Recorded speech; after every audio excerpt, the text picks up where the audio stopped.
Saya kan bukan asisten, bukan manajer. Asisten manajer kan dibayar. Ini kan aku enggak gitu. Cuman waktu itu emang pernah dia minta tolong sama aku, apa salahnya ya? Dia orang minta tolong dong. Sorry. Tolong dong temenin aku sampai masalahnya kelar. Ternyata kan bukannya kelar, malah makin nambah masalah. Tentang bipolar yang seperti aku di podcast kemarin ya, aku udah jelaskan gitu kan, yang di podcast kemarin tentang bipolar yang aku tahu sih waktu dulu kenal sama dia nggak bipolar, cuman nggak tahu ke belakangan ini dia menyatakan bahwa dirinya bipolar gitu.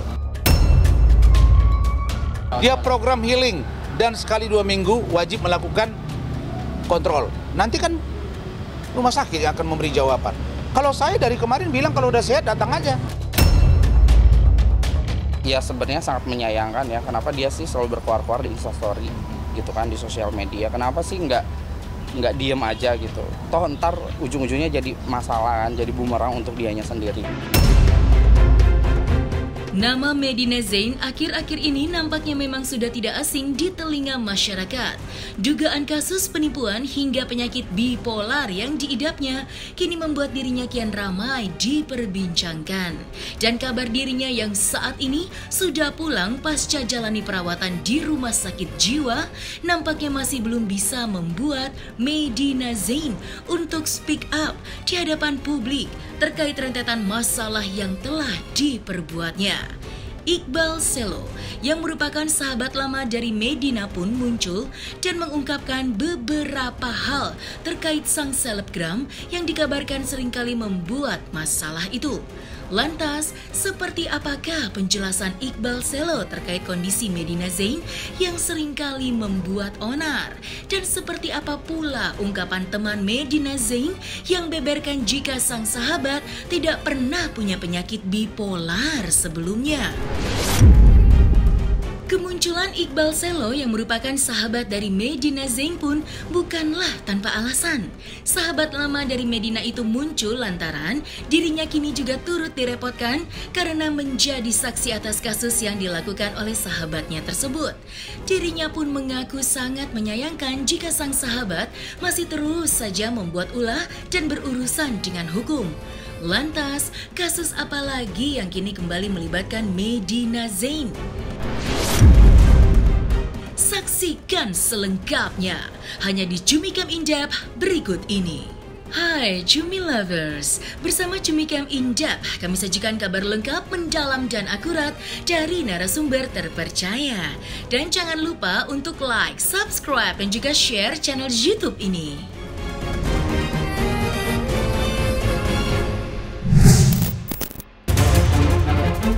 Berawal dari adanya kasus dugaan penipuan yang turut menyeret nama dirinya dan menimbulkan adanya korban yang merupakan public figure, yakni Dennis Karista dan Uya Kuya.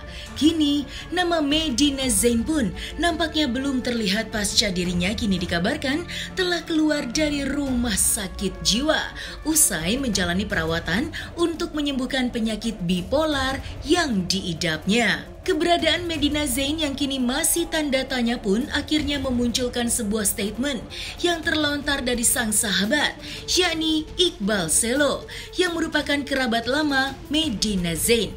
Kemunculan Iqbal pun kini membawa sebuah penjelasan dari dirinya mengenai kabar sang sahabat yang kini menurutnya kerap kali membuat masalah. Lantas, seperti apakah pengakuan Iqbal Selo mengenai kepulangan Medina Zain yang baru saja menjalani perawatan untuk penyembuhan penyakit bipolarnya? Dan benarkah pula jika Medina Zain tidak pernah idap penyakit bipolar sebelumnya? Tentang bipolar yang seperti aku di podcast kemarin ya, aku udah jelaskan gitu kan, yang di podcast kemarin tentang bipolar yang aku tahu sih waktu dulu kenal sama dia nggak bipolar, cuman nggak tahu ke belakangan ini dia menyatakan bahwa dirinya bipolar gitu. Dan aku kan orangnya nggak terlalu kepo banget kan, yang penting ya udahlah kalau misalkan lagi sama dia main-main gitu, atau nggak apa bantu-bantu apa dan lain sebagainya. Terus kalau yang masalah RSJ itu aku udah nggak kontekan banget sama dia. Terakhir kontak itu Lebaran. Lebaran itu pun ya cuman gimana ya, cuman dikit doang, nggak yang gimana, cuman hey gitu doang gitu. Aku nggak tahu, aku tanya kenapa kamu sakit gitu kan, sebelumnya dia waktu lebaran kan sakit katanya, kamu sakit, terus udah gitu aku nggak banyak nanya lagi karena aku lagi sibuk sama keluarga juga lebaran kan, jadi aku nggak banyak tanya. Terus udah gitu dari situ menghilang, keluar dari RSJ. Aku nggak sama sekali, udah sekarang tuh udah nggak mengikuti. Soalnya gini, karena pertama ya, bukannya gimana ya, aku tuh kayak jadi kebawa-bawa gitu. Terus kayak orang tuh banyak yang di Instagram, banyak yang DM, terus banyak yang komen, lu manajernya, lu ini asistennya, lu gini. Saya kan bukan asisten, bukan manajer. Asisten manajer kan dibayar, ini kan aku enggak gitu. Cuman waktu itu emang pernah dia minta tolong sama aku, apa salahnya ya, dia orang minta tolong dong temenin aku sampai masalahnya kelar. Ternyata kan bukannya kelar, malah makin nambah masalah baru lagi. Iyalah mas, sekarang masnya punya teman, tiba-tiba masnya nggak kenapa-napa, tiba-tiba masnya kebawa-bawa, mesti bolak-balik, mesti ke kantor polisi. Aku mah kaget aja yang tidak pernah berurusan dengan polisi, jadinya berurusan dengan polisi. Walaupun menjadi saksi kan tetap aja surat-surat tuh datang ke rumah. Yang tadinya datang ke rumahnya dia, lama-lama jadi datang ke rumah aku. Ya orang tua aku yang terima, ya gimana dia nggak stres, dia menanyakan ini apa gitu loh. Kalau aku itu nggak tahu ya, kalau yang masalah utang piutang itu aku nggak tahu dan aku nggak pernah menanyakan ke dia gitu. Kalau itu masalah ya utang, kalau misalkan emang dia ada punya utang dengan teman-temannya dia atau gimana, tolong selesaikan lah gitu. Apa yang sudah di ya sekarang banyak kan berita bermunculan tentang utangnya dia apa dan lain sebagainya, ya mungkin itulah orang-orang yang emang bener diutangi gitu. Tingkah laku ya paling itu sih terakhir yang tiba-tiba aku kebawa-bawa, dalam artinya bukan kebawa-bawa gimana ya, maksudnya yang jadi sebagai saksi ini gitu loh. Mengenai kabar Medina Zain yang diketahui telah keluar dari rumah sakit jiwa dan sudah berkumpul kembali dengan keluarganya, hal itu sempat dibenarkan oleh kuasa hukum Medina Zain, yakni Rasman Arif Nasution, yang turut memberikan penjelasan mengenai kondisi sang klien saat ini. Rasman juga menyatakan bahwa Medina siap untuk diperiksa atas laporan polisi yang tengah menjeratnya. Lantas, seperti apakah kondisi Medina saat ini? Dan seperti apa pula sindiran tegas Rasman untuk Uya Kuya dan Dennis Cadel yang saat ini masih terus kejar Medina Zain untuk bertanggung jawab atas apa yang telah ia lakukan. Dia program healing dan sekali 2 minggu wajib melakukan kontrol. Nanti kan rumah sakit yang akan memberi jawaban. Kalau saya dari kemarin bilang kalau udah sehat datang aja. Kenapa harus ragu-ragu? Nggak ada masalah kok, siap dia. Cuma masalahnya belum sembuh total ya, belum sembuh total. Perbaikan ada. Kalau nggak perbaikan nggak mungkin dong dia diberikan program healing di luar rumah sakit. Ya, terus ada yang mengatakan ini dikunci katanya. Kalau dikunci 24 jam terus makannya di mana? Yuk yang bener aja ngomong, makanya nggak perlu ngomong. Memang nggak ada urusannya sama Dennis ini ngomong. Coba saya tanya yuk. Dia ngomong kata pengacaranya Bang Rasman, dikunci dari luar. Dikunci dari luar supaya dia nggak bisa keluar tengah malam atau ada CCTV. Gunanya apa? Untuk dipantau. Loh kalau dia mau makan ya dibuka dong. Terus kalau ditaruh keluar emang salah. Duduk nggak pakai hijab itulah tandanya dia lagi kurang nyaman pikirannya. Makanya berhijab seperti itu, tidak berhijab, kelihatan di luar. Kan saya bilang, saya aja disuruh masuk ke dalam oleh medis, saya tengok di dalam hal yang tidak wajar, mana mungkin. Sama saya disuruh awasi oleh ajudan saya sama orang pihak kepolisian, pihak rumah sakit. Jangan merekayasa lah. Medina itu masih sakit. Saya pun baru bertemu dia. Dan masih unstable. Ya, masih labil. Itu saya sama istri saya. Istri saya bilang, Bang kelihatannya memang masih belum nyambung ya sama yang kita omongkan. Dan Lukman juga sudah komunikasi dengan saya. Dan juga sudah saya arahkan supaya mereka berbaik-baik.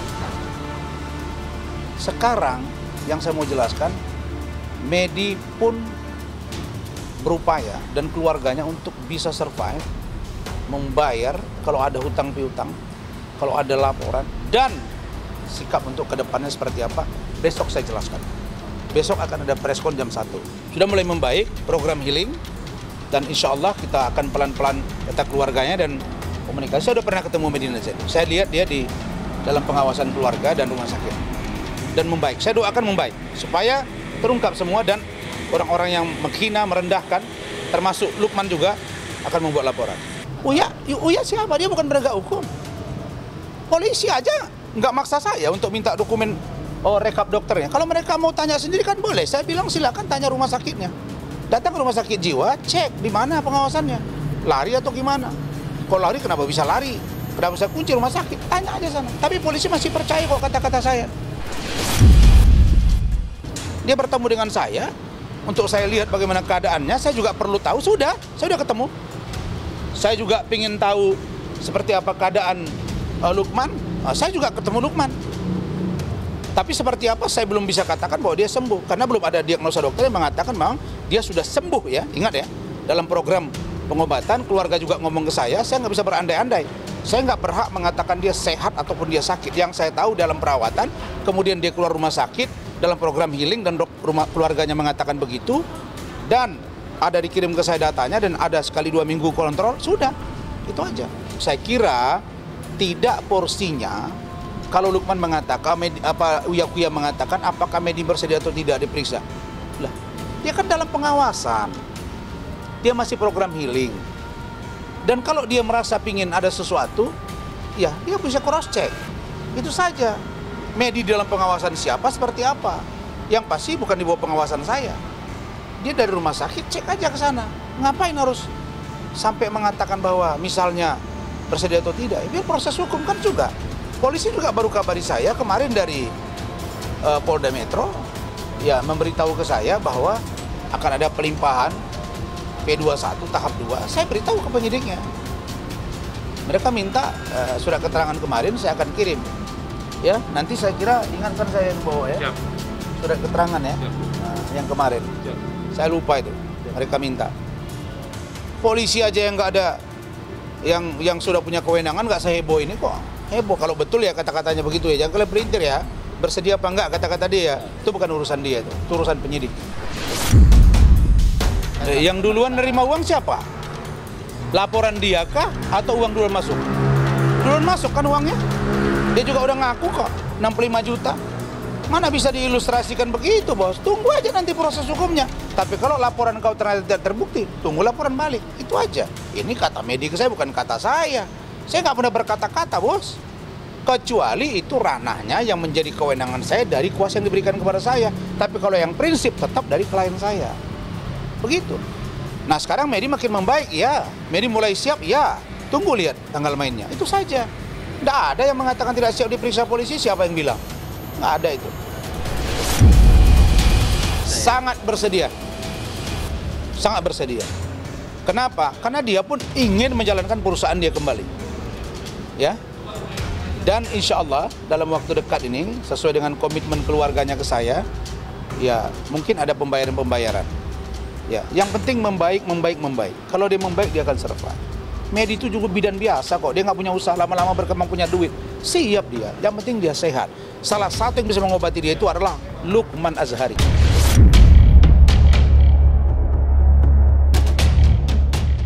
Ditunggu oleh Denny serta Uya Kuya terkait adanya dugaan penipuan yang dilakukan oleh Medina Zain. Kini ternyata kasus lain pun juga telah menunggu Medina untuk segera menuntaskan dan mempertanggungjawabkan perbuatannya. Dan kasus lain yang dimaksud langsung saja dijelaskan oleh Iqbal Selo, sahabat dari Medina, yang kini harus menjalani pemeriksaan lantaran dirinya dijadikan saksi dalam kasus pengancaman yang dilakukan Medina dengan salah satu selebgram, yakni Uci Flaudea. Lantas seperti apakah reaksi Iqbal Selo yang mengaku terus dilibatkan dalam kasus yang dilakukan oleh sang sahabat? Jadi gimana ya? Ya mungkin ya emang kepuasannya dia dari situ kali ya, dari seneng instastory gitu yang akhirnya jadi bumerang untuk dirinya sendiri. Sama panggilan yang sebelumnya sih sama, masih terkait yang laporan dari Mbak Uci yang tentang instastory itu loh, tentang instastory, masih berhubungan dengan itu sih. Banyak aku nggak hitung soalnya banyak banget pertanyaannya gitu. Menjelaskan yang sebenar-benarnya aja gitu, menjelaskan yang emang aku ketahui gitu. Karena kan di situ ada akunya juga gitu kan. Jadi di sini aku sebagai saksi yang sebelumnya kan ada Ain yang menjabat sebagai manajer dan asistennya dari Mbak MZ itu. Kalau aku sih ya dibilangnya sebagai manajer tapi kan enggak kan, bukan gitu. Nah, di situ karena ada akunya jadi aku dipanggil sebagai saksi gitu. Ini tuh yang kedua. Yang pertamanya itu udah lama juga sih, udah lama. Cuman ini yang panggilan yang kedua.